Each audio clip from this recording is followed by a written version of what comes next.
Bismillahirrahmanirrahim. Assalamualaikum warahmatullahi wabarakatuh.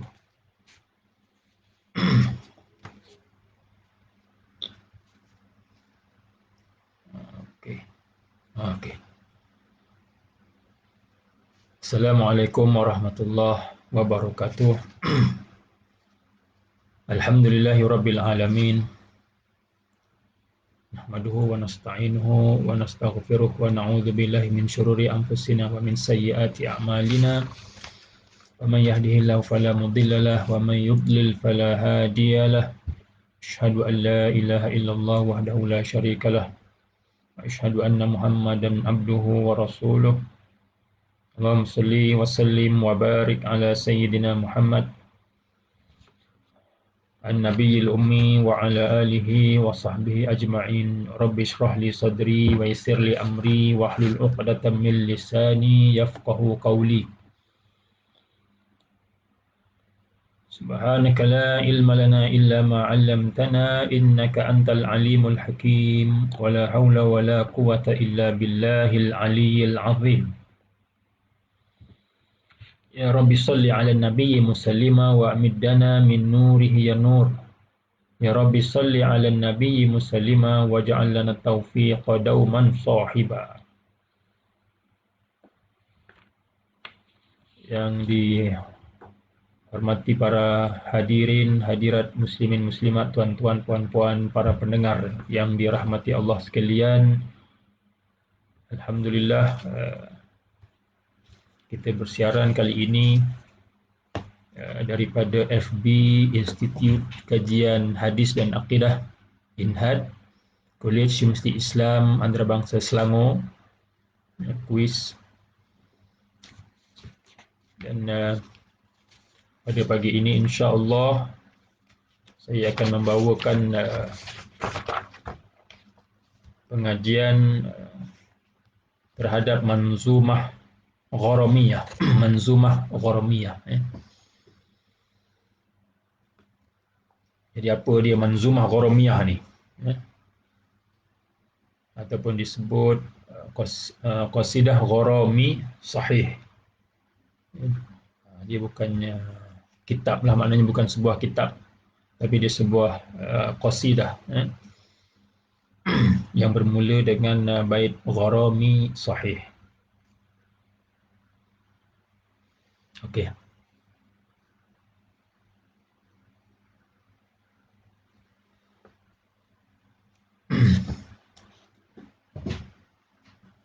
Jadi ini berkaitan tentang mustalah hadis. Jadi kalau apa ni tengok dia punya nama qasidah tadi itu, tak tahu apa benda ni. Kalau orang yang tak ada pengetahuan latar belakang tentang qasidah ini, dia mungkin tak tahu apakah sebenarnya yang dikandung oleh qasidah ini. Jadi qasidah ini berkait tentang mustalah hadis. Dan dia adalah merupakan salah satu daripada dua qasidah yang masyhur dalam ilmu mustalah hadis. Yang satu lagi ialah Manzumah Baiquniyah. Manzumah Baiquniyah yang mana disusun oleh Syekh Al-Baiquni. Dan ini telah saya khatamkan dalam daurah pada tahun lepas. Dan pada kali ini insya-Allah kita bawa pula qasidah Gharamiyah. Dan dia juga masyhur seperti mana Manzumah Baiquniyah. Dua nazam syair ni, dua nazam syair ni merupakan dua nazam yang masyhur di dalam ilmu mustalah hadis dan disyarahkan oleh ramai ulama. Cuma yang Gharami sahih, qasidah Gharamiyah ini lebih ringkas lagi. Dia lebih ringkas. Dan dia punya susunan dia agak tidak menentu.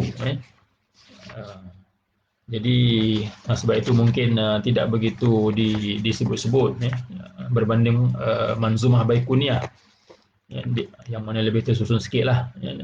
Dia punya cara topik-topik yang dibawakan. Tetapi qasidah Gharamiyah ini uh, dia mengikut apa nama uh, rima, ya, mengikut rima dan juga mengikut apa ni, zauq, rasa, inti rasa, ya, rasa yang dirasai oleh penggubahnya, ya. Jadi dia tak menentu. Sekejap disebut tentang hadis sahih, sekejap disebut tentang hadis musalsal, jadi dia melompat, ya. Lepas tu nanti dia sebut pula tentang hadis munqati', ya. Jadi dia punya susunan itu dia apa ni, tidak menentu. Tapi yang diambil kira ialah dari segi inti rasa dia, ya. Istilah-istilah dalam ulum al-hadis itu, ya, digubal dalam bentuk qasidah yang mempunyai dua maksud. Dia mempunyai dua maksud ataupun double meaning lah, orang kata double meaning, ya. Dalam bahasa Arab disebut tauriyah, fan at-tauriyah, seni tauriyah. Tauriyah ini satu kalimah, satu lafaz yang mempunyai dua makna. Satu lafaz yang mempunyai dua makna, satu makna yang dekat yang orang faham, satu lagi makna yang jauh. Dan biasanya tauriyah ini ialah yang dimaksudkan ialah makna yang jauh. Makna yang jauh. Tapi dia bergantung juga kepada bukti yang menunjukkan makna yang jauh itu yang dikehendaki, ya, bukan makna yang dekat. Okey. Itu tauriyah. Dia macam apa ni, double meaning lah, maknanya dia nak menyebut sesuatu perkara tetapi yang dimaksudkan ialah perkara yang lain. Jadi qasidah Gharami sahih ini dia secara umumnya dia tentang rasa cinta, rasa rindu, ya, kepada Rasulullah sallallahu alaihi wasallam yang sangat mendalam. Rasa kasih, rindu, cintanya kepada Rasulullah sallallahu alaihi wasallam. Itu dari segi zahir, ya, tapi isinya itu dia berkait dengan istilah-istilah dalam ilmu mustalah hadis. Jadi qasidah ini digubah oleh seorang ulama besar, ya. Walaupun mungkin namanya tidak begitu kita dengar selalu, tetapi pada zaman itu dia adalah ulama besar lah, ya. Seorang ulama hadis, iaitu Al-Imam Al-Syekh Ahmad bin Farah, Ahmad bin Farah Al-Lakhmi Al-Ishbili. Al-Ishbili ini sebab dia nama tempat dia Ishbil, ya, di Andalus, di Andalus. Kemudian dia berhijrah ke Dimashq, ya, di Syam, dan dia duduk di situlah, ya. Dan beliau lahir tahun 625 Hijrah dan wafat tahun 699 Hijrah. Ya, dekat, nak setahun lagi, ya, masuk tahun 700 Hijrah. Jadi dia wafat tahun 699 Hijrah, ya. Dan bermazhab Syafi'i dan juga banyak mengarang kitab, di antaranya selain daripada qasidah Gharamiyah ini, beliau juga mensyarahkan kitab Arba'in Nawawiyah, ya, oleh Imam Nawawi.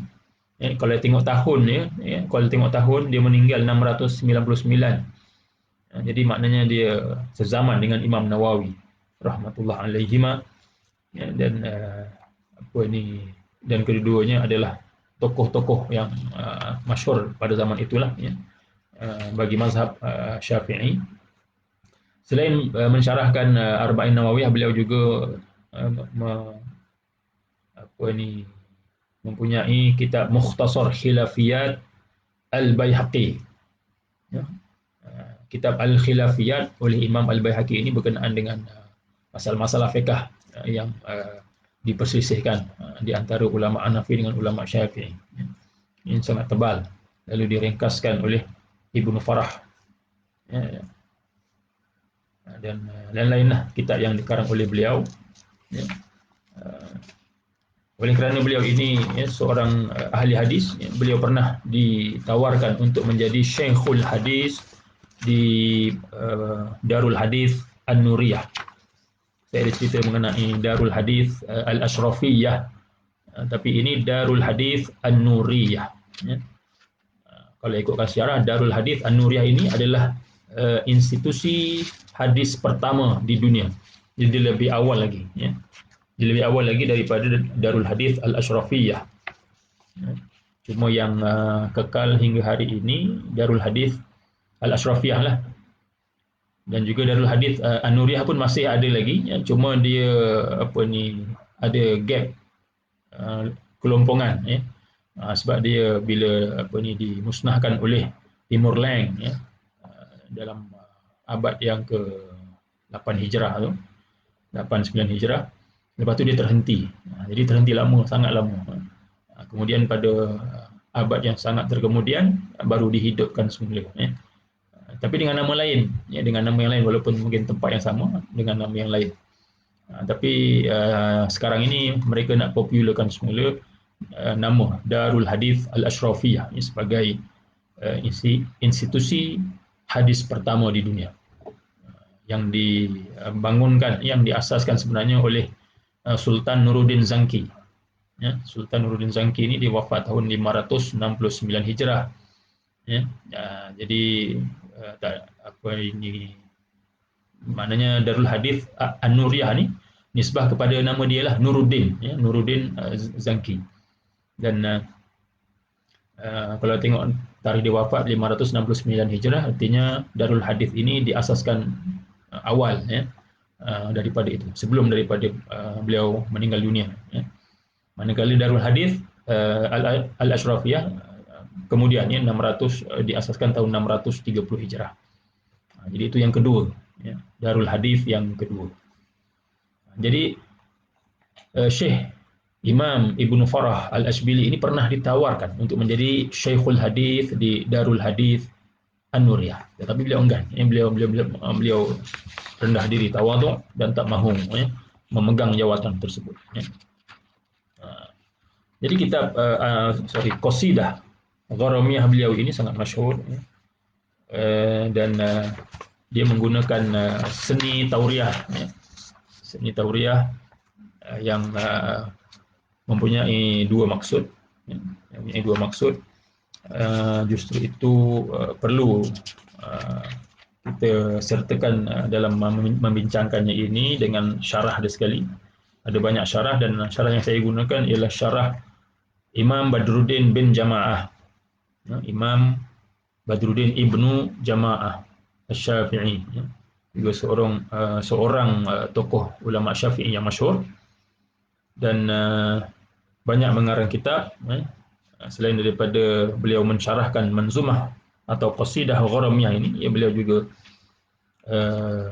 ada mengarang kitab Tadhkirah As-Sami' wal Mutakallim fi Adabil Alim wal Muta'alim, tentang adab-adab alim, seorang alim dan juga seorang muta'alim, seorang pelajar yang penuntut ilmu, al-muta'alim, talib al-ilm. Juga antara kitabnya Al-Manhal Ar-Rawi fi Ulum Al-Hadis An-Nabawi. Ini kitab ulama al-hadis beliau yang besar sikitlah. Kalau syarah manzumah atau qasidah Gharamiyah ini nipis saja, nipis. Sebab manzumah ni, qasidah ini dia tak banyak, dalam 20 bait. Jadi beliau ada kitab ulum hadis yang lain, kitab mustalah hadis yang lain, yang berjudul Al-Manhal Ar-Rawi fi Ulum Al-Hadis An-Nabawi. Jadi Badruddin Ibnu Jama'ah, dia sebab ada ramai ulama-ulama yang dari keluarga Ibnu Jama'ah, jadi kena tahu dia punya laqab ataupun gelaran dia itu Badruddin ataupun Izzuddin, dan sebagainya lah. Yang ini Badruddin, nama sebenarnya ialah Muhammad bin Ibrahim bin Sa'ad bin Jama'ah.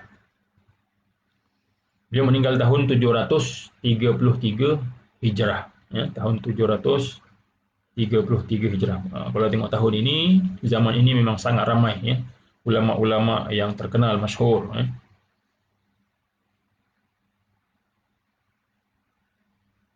Okey. Baik.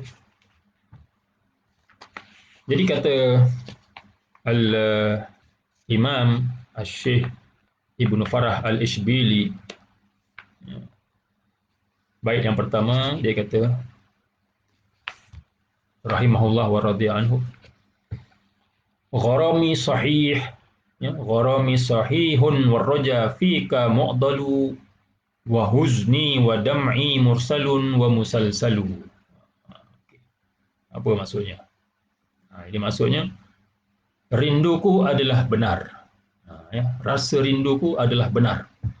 Warraja fika mu'dalu, namun harapan, ya, namun harapan padamu terputus. Fika mu'dalu maknanya ditujukan kepada Rasulullah sallallahu alaihi wasallam, ya, rasa rindu dia, ya, kepada Rasulullah. Tetapi harapan untuk bertemu itu memang dah tak boleh dah. Mu'dal, terputus. Wa huzni wa dam'i mursal wa musalsalu, dan duka, rasa dukaku dan air mataku mengalir, ya, dan berterusan. So dalam bait ni dia ada 4 istilah hadis. Walaupun saya terjemahkan tadi bukan dalam istilah hadis, tapi bila kita yang tadi itu dalam bentuk zahir lah, tapi kita hurai dalam bentuk yang apa yang dimaksudkan, ya. Jadi ada 4 istilah, iaitu istilah sahih, istilah mu'dal, istilah mursal, dan istilah musalsal. Jadi dalam satu bait ini ada 4 istilah. Okey. Jadi hadis sahih, hadis sahih ini ialah hadis yang diriwayatkan oleh seorang perawi adil, yang bersifat adil, ya, yang juga dhabit sifatnya, yang bersifat adil dan dhabit. Ya, dhabit ini ialah dia menjaga riwayatnya, sama ada secara hafazan ataupun secara penulisan atau catatan, ya. Itu dhabit, dijaga riwayat tu, ya. Jadi nak terjemahkan seorang yang menjaga riwayat ini panjang. Jadi kita terus, ya, ingat istilah dhabit itu, kita faham, ya. Saya akan guna istilah dhabit saja. Seorang perawi yang adil dan dhabit, yang meriwayatkannya daripada seorang perawi yang adil dan dhabit juga, ya, sehingga ke akhirnya, ya. Maknanya dia daripada seorang perawi kepada seorang perawi yang lain, ya, sampailah kepada Rasulullah sallallahu alaihi wasallam. Jadi itu bersambung-sambung, ya, dengan perawi yang adil sifatnya, ya, dan juga dhabit. Jadi sudah tentulah, ya, yang hadis yang sifatnya sebegini, berita ataupun khabar atau apa saja riwayat yang sifatnya begini, dia adalah sahih. Tapi ada lagi syarat, ya. Untuk hadis sahih ini ada lagi syarat, min ghairi syuzuzin wala illatin, ya, iaitu tanpa ada sebarang keganjilan maupun kecacatan, ini pada hadis tersebut. Jadi bukan saja dia diriwayatkan oleh perawi yang adil dan dhabit, tapi juga tidak ada sebarang keganjilan, sama ada pada sanad ataupun pada matan dia. Maknanya matannya itu, ya, tak ada keganjilan, tak ada, maknanya menunjukkan bahawa perawi itu dia ingat betul, ya, dia riwayatkan secara betul daripada gurunya, ya, tidak ada kekurangan, ya, atau penambahan. Sebab setengah-setengah perawi yang dhaif ini kadang-kadang ada penambahan ataupun dia tukar lafaz, sebab dia riwayatkan ikut kefahaman dia. Jadi kefahaman dia mungkin tak sama, ya, dengan maksud sebenar hadis tu. Jadi menyebabkan berubah dia punya lafaz, ya, berubah lafaz. Jadi bila berubah lafaz, maka itu yang dikata ada keganjilan, ya, pada hadis ataupun syaz, ya, ataupun syuzuz tadi, ya, ada keganjilan pada hadis tersebut. Begitu juga hadis sahih mesti tidak ada kecacatan, ya. Walaupun semuanya perawi yang adil dan dhabit, tapi kalau seorang yang menguasai ilmu ilal al-hadis, ya, illah ni kecacatan ini, dia ada seni khusus, ya, iaitu ilmu al-ilal. Jadi kalau ulama yang menguasai ilmu ilal ini dapat nampak, oh ini ada masalah. Walaupun nampak riwayat perawi yang adil, ya, dan dhabit, ya, dan bersambung-sambung ya dengan perawi yang sifatnya sedemikian, tapi sebenarnya terputus, ya, terputus sanad. Ya, sebenarnya terputus sanad. Jadi bila terputus, ya itu ada masalah lah. Itu yang dipanggil illah, ya. Ada kecacatan, yaitu suatu sebab yang tersembunyi yang boleh menyebabkan ya sesuatu hadis yang sahih itu menjadi dhaif atau bermasalah. Dan seorang perawi yang adil ini mestilah ya seorang yang muslim, selain dia bersifat dhabit tadi, ya, dia mesti muslim, baligh, ya, berakal, tidak fasik, ya, tidak melakukan ya dosa-dosa besar dan juga dosa-dosa kecil, ya. Dia tidak melakukan dosa-dosa besar dan juga dosa-dosa kecil. Dan juga dia menjaga marwahnya, ya. Tidak rosak ataupun tidak jatuh marwahnya. Ya. Jadi tidak fasik dan juga tidak jatuh atau rosak marwahnya. Dia menjaga marwah diri dia. Maknanya air muka dia tu di kalangan masyarakat itu, ya, orang tahu oh dia ni seorang yang apa ini jaga kehormatan diri, ya. Dia tak suka-suka apa ni, ya, seperti mana orang biasa yang apa ni tak kisah pun, ya, pakai seluar pendek ke, isap rokok ke apa ke, ya, dia tak peduli orang apa kata apa. Ini kalau setengah-setengah apa ni keadaan masyarakat ini, ya, dia boleh menyebabkan jatuh dia punya, maknanya apa ni orang kata kehormatan diri dia lah, ya. Saham dia jatuh sikit, ya. Saham dia tu jatuh sikit. Okey, jadi seorang perawi yang adil dan dhabit ini, ya, mesti mempunyai sifat-sifat tersebut, ya, sebagai syaratnya. Ya. Dan yang dari segi dhabit dia mesti kuat ingatan. Ya, kalau ingatannya kurang kuat, dia akan ada dia punya level dia jatuh sikit, ya. Kalau lagi kurang kuat, lagi jatuh lagi level dia, ya. Kalau tak kuat ingatan, memang apa ni dia akan di label sebagai dhaif, ya, perawi yang dhaif. Kalau dia tidak kuat ingatan tapi dia menjaga riwayat yang diterima daripada gurunya itu, ya, dalam catatan, ya, dalam buku catatan, ya, ditulis, dijaga betul-betul dan tidak ada sebarang apa ni penambahan ataupun pengurangan, ya. Dan kalau dipinjamkan buku itu kepada orang lain, ya, catatan dia tu, ya, dipinjamkan kepada orang lain dan dan dia mesti memastikan bila dipulangkan itu tidak ada apa-apa perubahan. Ini dibincangkan dalam ilmu ulum al-hadis, ya, secara sangat terperinci, ya. Maknanya kena pastikan tidak ada penambahan, tidak ada conteng apa semua, ya. Mesti kekal seperti asal. Nak jaga tadi, nak jaga sifat dhabit tadi, ya, pada seorang perawi. Baik, itu tentang hadis sahih yang disebut tadi mula-mula gharami sahih, ya, sehingga qasidah ini terkenal juga dengan nama gharami sahih selain qasidah gharamiyah. Ya. Jadi disebut gharami sahih, jadi orang yang apa ni tak biasa tu mungkin dia tak tahu apa benda. Tapi kalau yang dah tahu, tahu dah ini gharami sahih ini tentang ilmu mustalah hadis. Ya, walaupun baik-baik syairnya itu seolah-olah tentang rasa rindu cinta kepada Rasulullah sallallahu alaihi wasallam. Kemudian disebut mu'dal, terputus tadi, ya, mu'dal.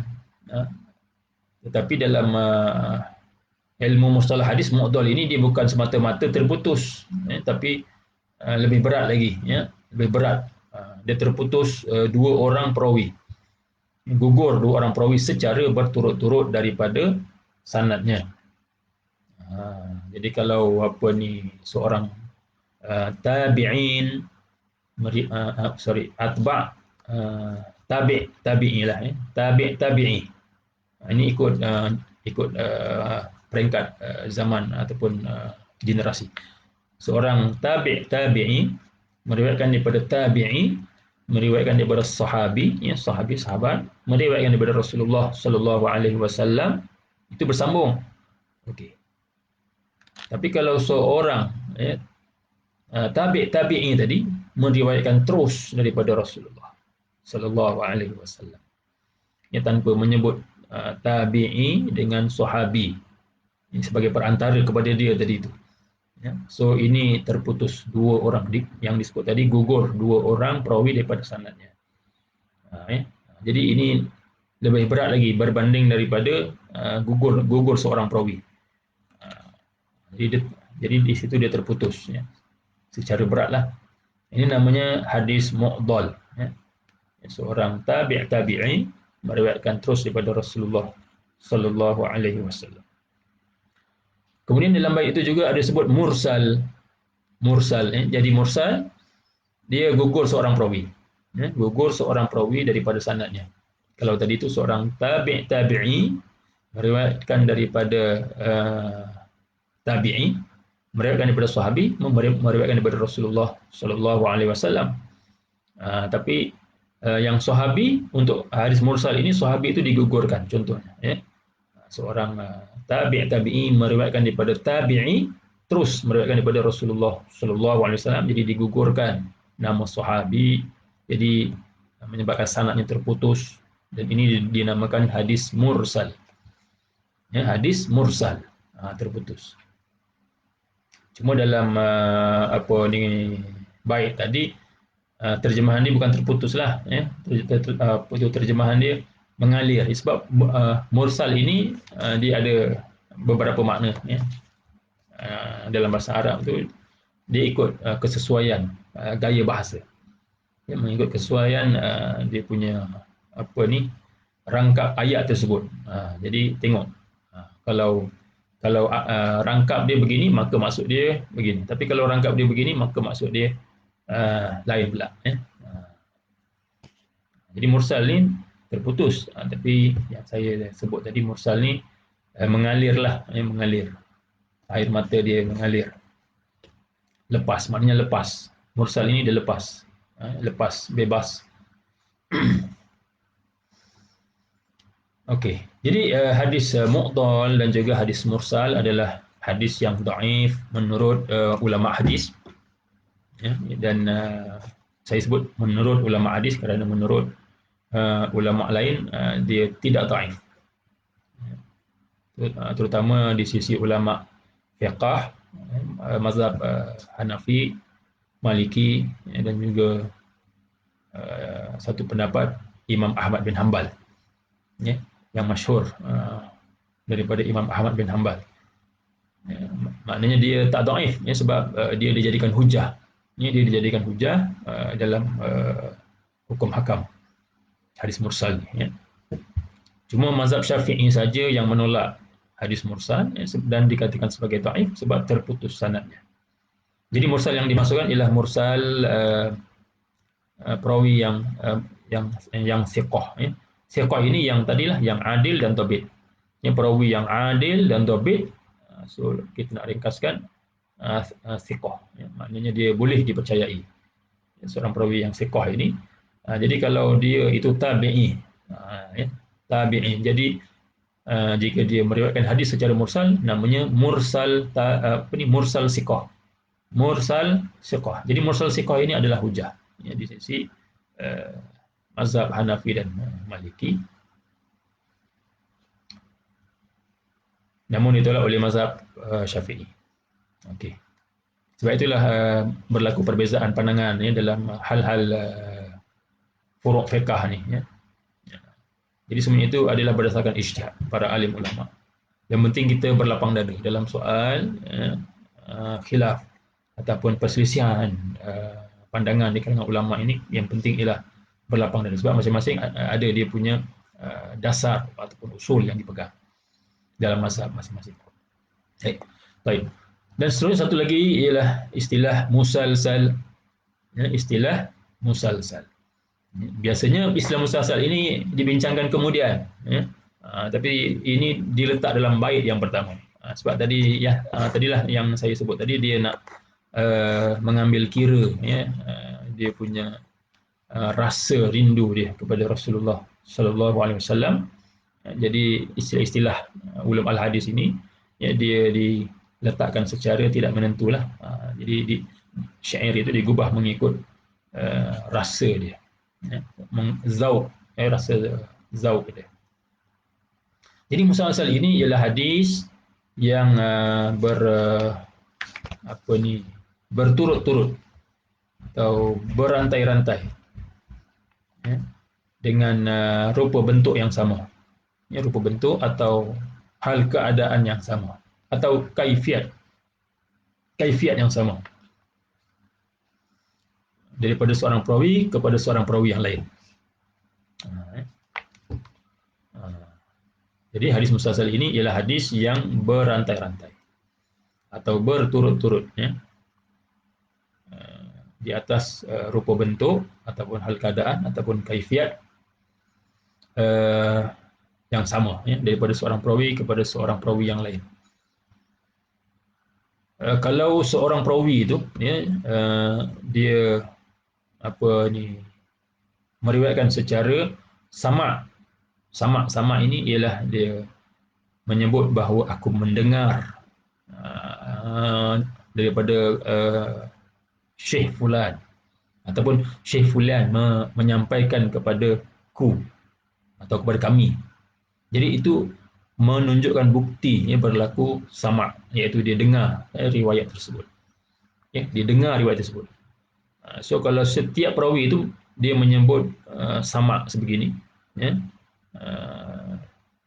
contohnya hadatsani lah, hadatsani fulan, wallahi, wallahi demi Allah, hadatsani fulan, wallahi fulan bikadza, si fulan demi Allah telah memberitakanku dengan sekian. Kemudian dia sampaikan pula kepada murid dia. Dia dengar daripada guru dia macam tu. Kemudian dia sampaikan kepada murid dia pun pun begitu. Dan muridnya itu dia kena sebut haddatsani wallahi fulan bikaza. Si fulan demi Allah telah menyampaikan atau memberitakan kepadaku dengan hadis ini. Jadi setiap perawi itu disebut haddatsani wallahi.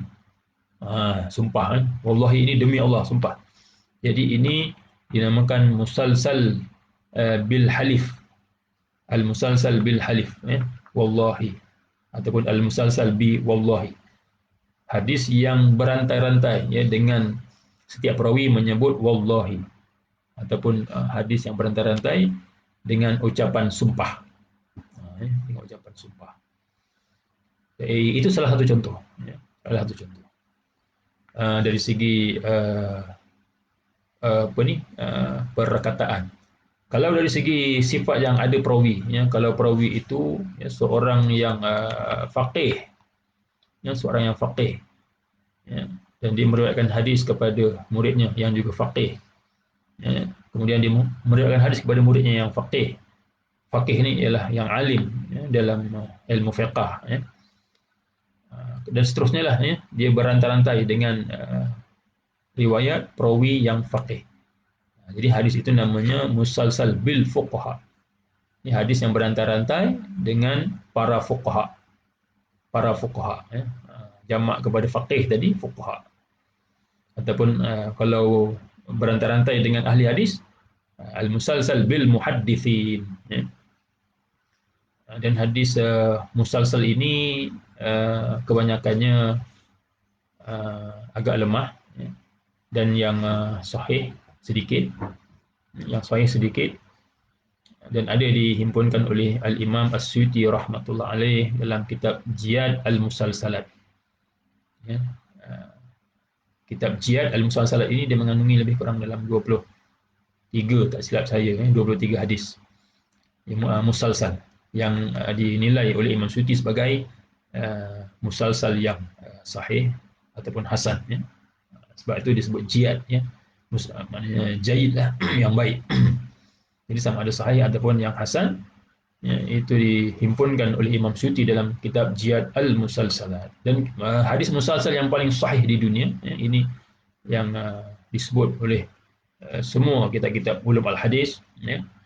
Hadis yang paling sahih, ini musalsal yang paling sahih ialah musalsal bi qiraati suratis Saff. Ya, hadis yang berantai-rantai dengan setiap perawinya membaca surah As-Saff. Surah As-Saff. Jadi bila bila apa ni nak baca, apa nak sampaikan hadis tersebut, nak riwayatkan, mesti baca surah tu penuh, lengkap daripada awal akhir. Kalau tak baca, dia terputus. Sifat musalsal tadi terputus. Dia tak boleh riwayatkan apa aku meriwayatkan musalsal bi qiraah surah As-Saff daripada Syekh Fulan, tapi dia tak baca pun. Cuma ijazah saja. Ijazah maknanya diizinkan, ya, untuk meriwayatkan secara umum. So tak boleh. Maknanya dari segi sifat musalsal itu terputus. Ya, terputus.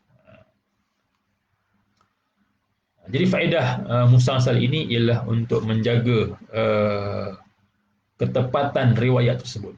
Yang apa ni, untuk menunjukkan bahawa, ya, ulama hadis ini sangat teliti, detail, ya, terperinci, ya, dalam aspek periwayatan ini. Baik. Kemudian bait yang kedua. Ini baru bait yang kedua, ada 20 bait. So insya-Allah kita bersiaran secara bersiri insya-Allah setiap Jumaat, ya, 11 pagi, ataupun tuan-tuan puan-puan boleh tengok rakaman lah. Okey, bait yang kedua kata Ibnu Farah rahimahullah, wa sabri ankum yashhadul aqlu annahu dha'ifun wa matrukun wa dhulli ajmal. Okey. Dan katanya, kesabaranku terhadapmu, ya, kesabaranku terhadapmu, akal menyaksikan bahawa ianya lemah. Maknanya kesabaran dia tu lemah, dhaif. Kesabaranku terhadapmu, maknanya dia rasa rindu tadi tu, ya, nak bertemu dengan Rasulullah sallallahu alaihi wasallam, ya. So kesabaran dia tu lemah. Wa matrukun, dan ditinggalkan, ya, dan ditinggalkan. Wa dhulli ajmal, namun, ya, rasa hinaku lebih indah, ajmal. Ya. Namun rasa hina atau hinaku ataupun kehinaanku adalah lebih indah. Ini maknanya dia tak sabar tadi itu, apa ni sebenarnya sifat yang tak bagus, yang negatif. Yang sifat yang bagus ialah sabar. Ya. Tapi dia kata dia tak sabar, ya. Rasa rindu itu menyebabkan dia rasa tak sabar. So dia tinggalkan, ya, rasa sabar itu, matruk. Jadi itu adalah sifat yang apa ni tak bagus, ya. Dan dianggap rendah lah, ya, sebab tak sabar ni adalah sifat yang mazmum, ya, yang dikeji. Tapi dia kata, namun rasa hinaku, maknanya dengan sifat yang tidak sabar tadi, ya, maknanya dia dipandang hina lah, itu lebih indah, lebih indah. Ini apa ni, qasidah Gharami ni dia memang apa ni sangat dalam, ya, dia punya rasa, dia punya inti rasa zauq dia tu, ya. Baik, jadi dalam bait ini terdapat dua istilah ulum al-hadis. Dua istilah yang tadi disebut, dhaif dan juga matruk. Ya, hadis dhaif dan juga hadis matruk. Okey. Jadi hadis dhaif tadi lemah, yang mana bila kita terjemahkan dari segi bahasa ni lemah. Ini lemah. Tapi sebenarnya, lemah hadis dhaif ini, kalau kita kata hadis dhaif ini hadis lemah, itu dari segi bahasa saja. Tapi sebenarnya dari segi istilah, hadis dhaif bukan hadis lemah.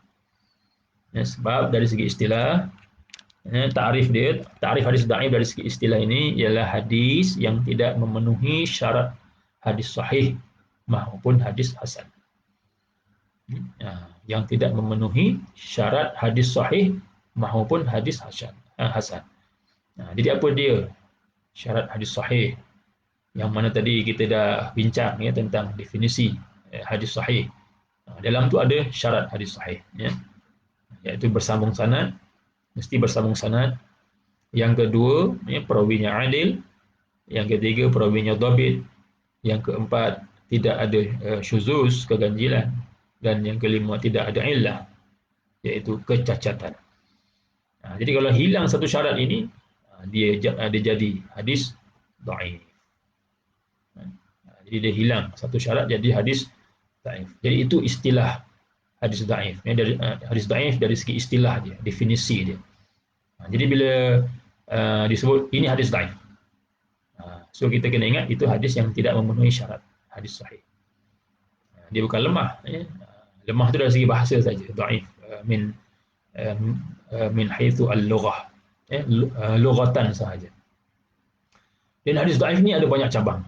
Ada banyak cabang yang dikatakan lebih daripada 20 ya.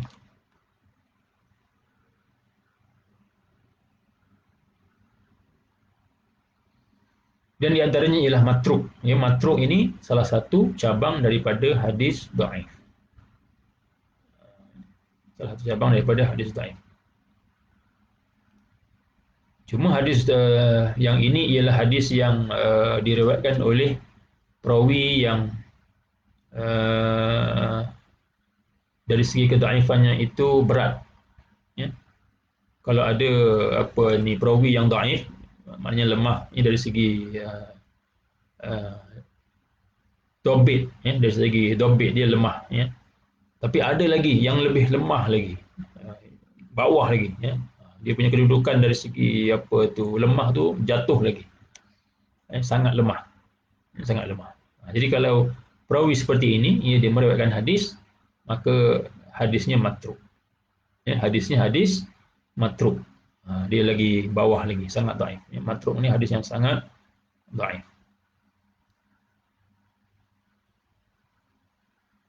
Dan nanti akan disebutkanlah jenis-jenis hadis dhaif yang lain dalam bait-bait yang seterusnya. Ya.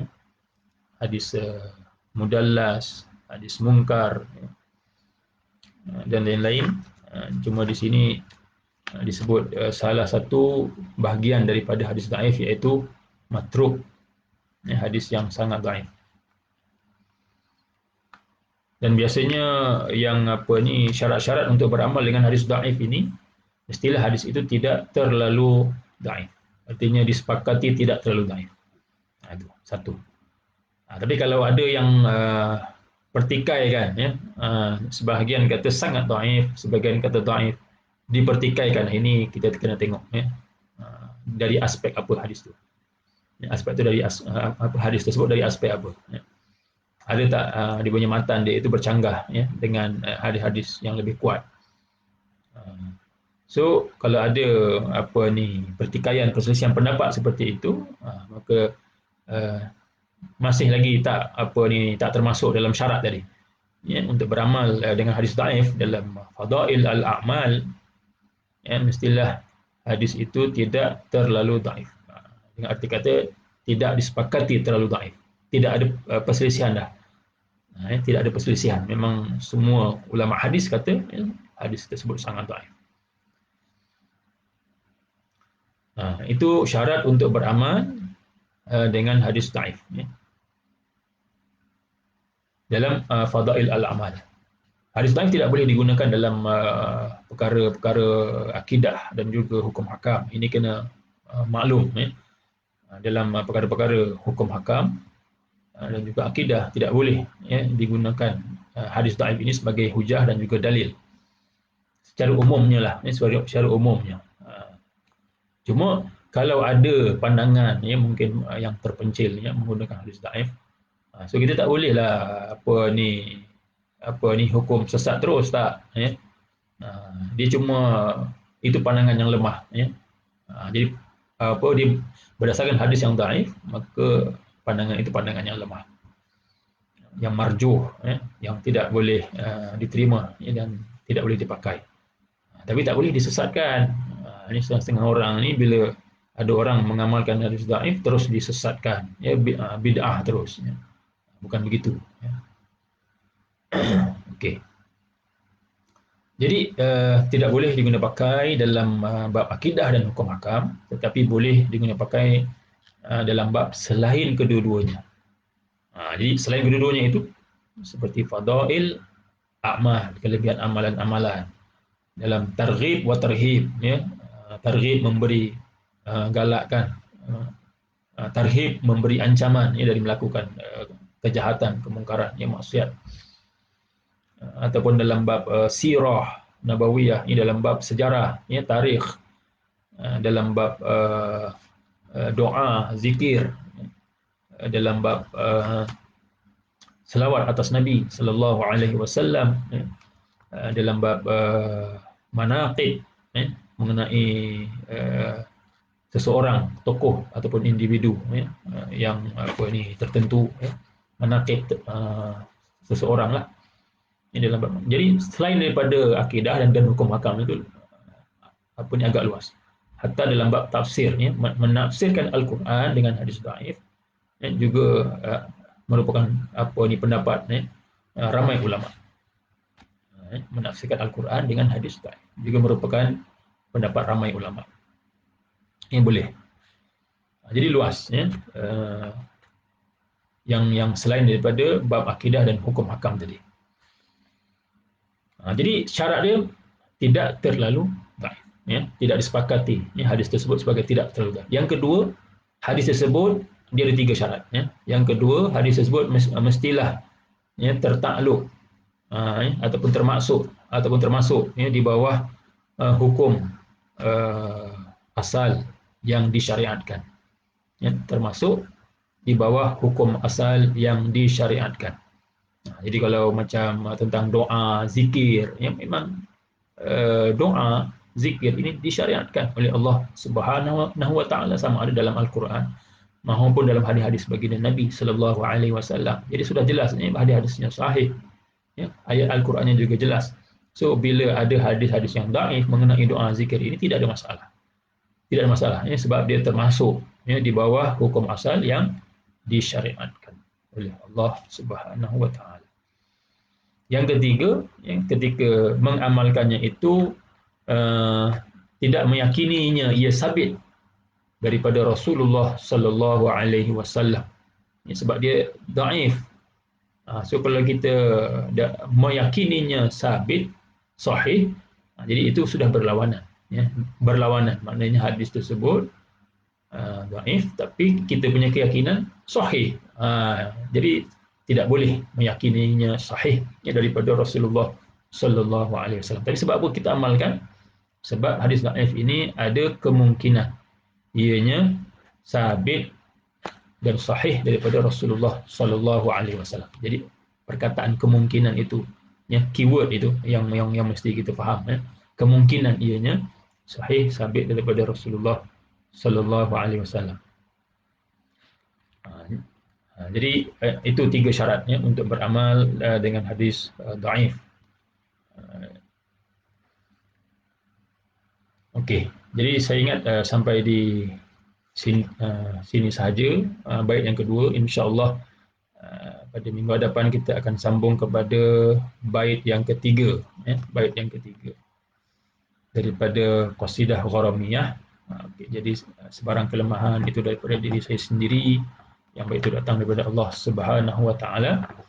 Dan saya sudahi dengan aqulu qauli hadza wa astaghfirullah li wa lakum, juga tasbih kafarah, subhanakallahumma wa bihamdika asyhadu an la ilaha illa anta astaghfiruka wa atubu ilaik. Wassalamualaikum warahmatullahi wabarakatuh.